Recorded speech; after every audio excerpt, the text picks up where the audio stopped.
Hey, I'm game.film and I watched 18 movies in February 2023. Now, I'm going to give you a quick review of each movie. I got some of my favorite screenshots and clips of my favorite moments of last month. Let's go. Alright, first up, Dorm, a 2006 Thai horror film here. Now, I fell asleep twice trying to watch this. Doesn't have many scares. The few jump scares that happen are pretty predictable. The movie focuses on the atmosphere. And frankly, I wasn't feeling it, guys. But the ending was a big payoff. I'll give it some points. 2.5 out of 5. Film number 2, we have Bad Boys from 1995, directed by Michael Bay. It's a stylish, fast-paced buddy cop action flick that is held together by the two leads, Will Smith and Martin Lawrence, with foul-mouthed, energetic captain played by Joe Pantoliano and a menacing Checky Cario who plays villains so damn well. Going to show 3 of my favorite screenshots. I love the neo-noir look the film has. Made me think of The Last Boy Scout. Love that movie as well. One of my favorite moments is Will Smith's disgusted look on his face when he finds out her sickly dog is shitting all over his nice pad. Now, I think the action is very solid. The soundtrack is fire. I find myself humming that opening tune all the time. Half of the comedy doesn't land for me, but that's okay. Still give this film a recommendation. 3.5 stars out of 5. Next up, we've got Assault on Precinct 13. Now, opening titles and music, you know you are in for something great.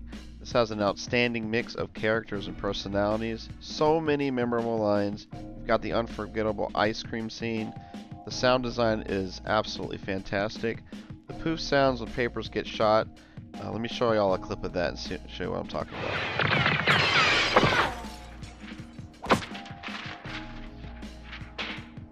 Now, this was a first time watch for me, guys. John Carpenter shows why he is one of the greats. Highly recommend this one. 4 out of 5 stars. Film number 4, Gwen, aka Book of Sand, is a hard to find French animation film. I was lucky to catch at Austin Film Society. It's got very unique art design. I have to say I have not seen an art style like this before. There's a scene where a pastor begins mass and starts reading from like a Sears-esque catalog. So hilarious. The movie did remind me of Shadow of the Colossus and Eco. 2 people exploring a desolate land, traversing strange areas. Definitely worth checking out, guys. I give it my recommendation. 3.5 out of 5. Film number 5, I got Thunderball. Barely giving this one a recommendation, guys. I found the opening solid and quite funny. Bond punches a guy posing as a lady. There's too many scenes where they speed up the footage to make it look exciting. There's sort of an epic underwater battle between multiple people towards the end, but it gets old really fast. Where is the number 1 villain? I never see him. What about him? There's not enough Bond gadgets. It drags a little too much for a higher rating, but I found it just enjoyable enough. 3 out of 5 stars. Now I gotta plug my side-by-side that I did. The top is Thunderball, the bottom is Iron Angels 3. You don't see jetpacks in films that often, so there you go. Alright, film number 6, we've got Ronin. Now this is a favorite of mine, especially growing up. It's probably the 6th time I watched this, man, and it absolutely holds up. One of the best films I watched this month. Top tier dialogue, characters, thrills, car chases, and action. The kiss scene between De Niro and McKellen is an all-timer for me. Let me show you a clip of that. Cops.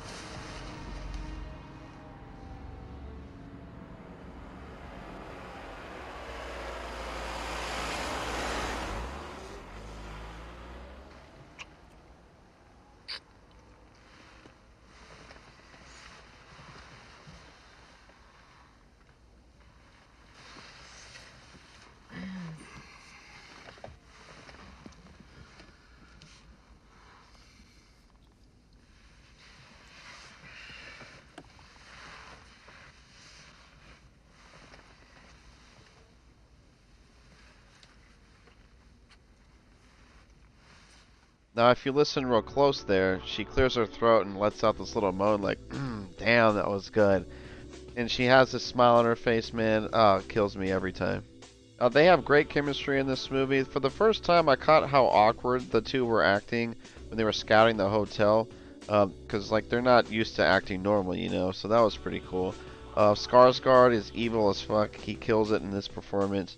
The 2 coffee setups showing Gregor's adeptness and Spence's ineptitude was so masterful. The entire ensemble cast kills it. Highly highly recommend. Masterpiece. 5 out of 5 stars.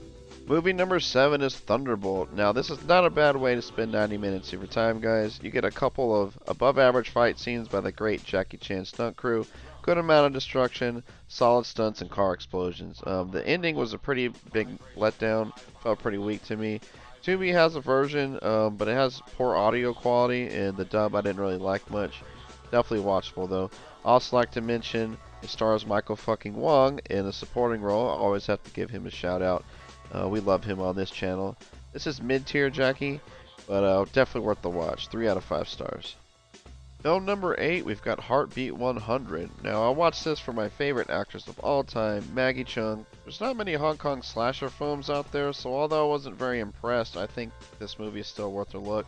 There's a couple of impressive shots, and it's not very scary or tense, and there's a ton of comedy, and unfortunately that didn't land for me, so that's why it drags it down. A couple of the kills were nice, and the final action sequence was solid. Let me show you a clip of Maggie doing some exercising.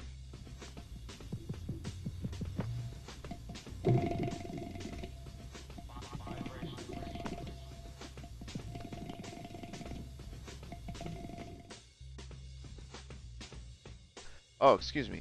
Got distracted there. So it's got Maggie Cheung. There's not many Hong Kong slashes out there. Can't give it my recommendation, but might be worth a look. 2.5 stars out of 5. Movie number 9, we got The Cell. I remember always putting this on as a teenager. Thought I would revisit it. I really like the solve the case before time runs out angle. I give it a recommendation for being entertaining and just thrilling enough. There's effort put into the visuals and costume designs. Now, spoiler alert. They solved the case by looking at a plaque or a mark on the killer's machine at home.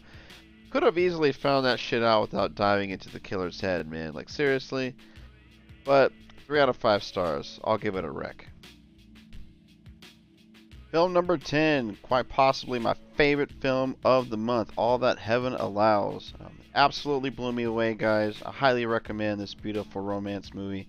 It's got perfect set designs, cinematography, and story.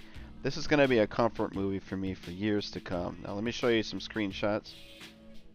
Look how beautiful, guys. Man, look at all these color palettes. So good. Jane Wyman and Rock Hudson knock it out of the park. It's got great supporting characters. 5 out of 5 stars. Go see it.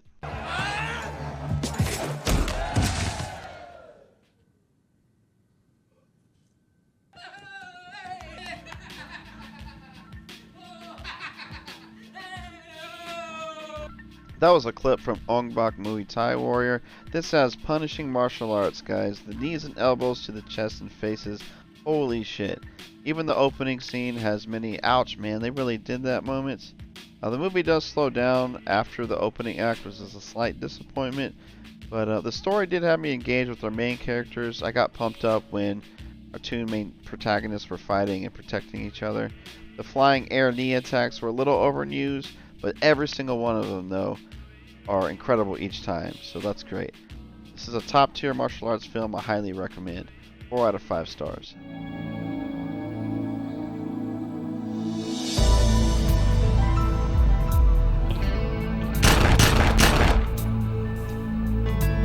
Now that was a clip from a movie called Caught Up. I give it an award for the best opening credits for this month.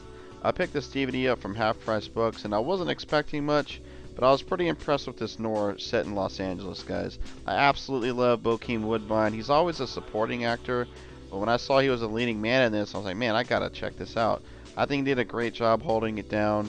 There's a good amount of funny one-liners. The story is good. The action's okay. The ending is so implausible and out of the blue. It's a twist that made me rate this a little higher. 3.5 out of 5 stars. Movie number 13 is Ground Control. Damn, this was one of the worst films I watched in February, guys. I grabbed it because I thought an airplane disaster film would be cool, especially from the ground control room and see how things operate, but damn, it's quite boring. They tried their damnedest to make 98 minutes interesting. There's multiple power outages, one of them caused by like a huge bird that just flies into some random electrical box. One guy loses it and comes at his boss with a golf club. It's horrible dialogue. Only thing I can say is like the cast is pretty neat. You got Kiefer Sutherland, Bert from Tremors, Robert Sean Leonard, you know him from House. You got Bruce McGill, he's the GOAT, and Kelly McGillis. 1.5 out of 5 stars, guys. Do not recommend. Movie number 14 was Mach 2. Whoo boy, this is definitely the worst film I saw in February. Horrible editing, action, plot stupid, the acting's horrible. I do not recommend. 1 star out of 5, guys. In one scene, Bosworth overpowers a female terrorist, and before he punches her in the face, he stops, turns to the camera, and smiles like, hey, check this shit out. It's so bad, and I'm going to clip that, plus one editing clip of a gunshot to introduce our main character. It's so random and dumb. Check it out.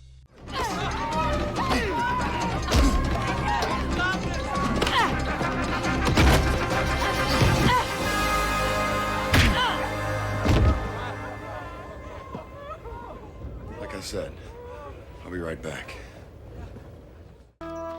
This is ATF jurisdiction. I don't need the Air Force out here. Who is this? This is the Air Force. Movie number 15, The Taking of Pelham 123. Now, I have to say I watched this one late at night pretty drunk, so the plot went over my head a little bit, but man, it had way too much camera movement, way stylized, dude. I was not convinced with Travolta's performance, and I felt James Gandolfini was wasted. Movie looks good at points. I love Tony Scott, you know, so he's got an eye for good shots, but 2 out of 5. I do not recommend. Alright, movie number 16, guys. We got Inner Space. Now, this is another favorite of mine growing up. I feel with joy every time I watch it. The CGI and special effects are amazing. They all hold up today. How cool is it to see inside all parts of the human body, you know? Martin Short kills it. I'm a spaz in real life, y'all, so I can relate to his character a ton. Oh my god, I'm possessed! All this, like, outbursts are so funny. You wouldn't think incredible stunts when you pop this movie in, but there's a couple great ones here. There's a bicycle chase through traffic. Our guy's hanging off the door of a meat truck with oncoming traffic. I can't give this film 5 stars because I just don't like Quaid's character, man. He's kind of a dick, and Meg Ryan's character was right to leave him. I guess he makes up for it because he saves the day, but you need to put the bottle down, bro. It's got memorable villains. The entire ensemble cast kills it. Wendy the coworker scolding Jack is a big LOL. The supermarket boss, Loki, has no faith in Jack. I thought that was pretty funny. But 4.5 stars out of 5. Highly recommend.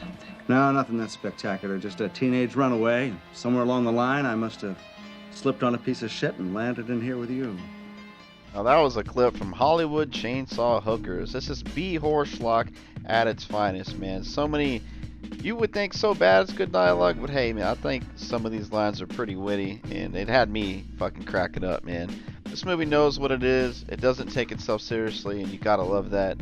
I was trying to make out what body parts are flying across the room and screen while the chainsaw kill is happening. It just sent me over the edge, man. The movie has a voiceover angle, like a Philip Marlowe noir Humphrey Bogart movie. I thought that was pretty clever, but highly recommend. 3.5 out of 5 stars. Alright, 18th and final film, 1974, The Possession of Altair.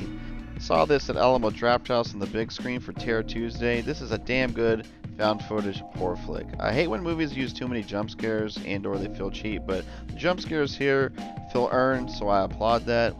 The ending, maybe it could have been more ambiguous, yes, but I'm totally okay with it.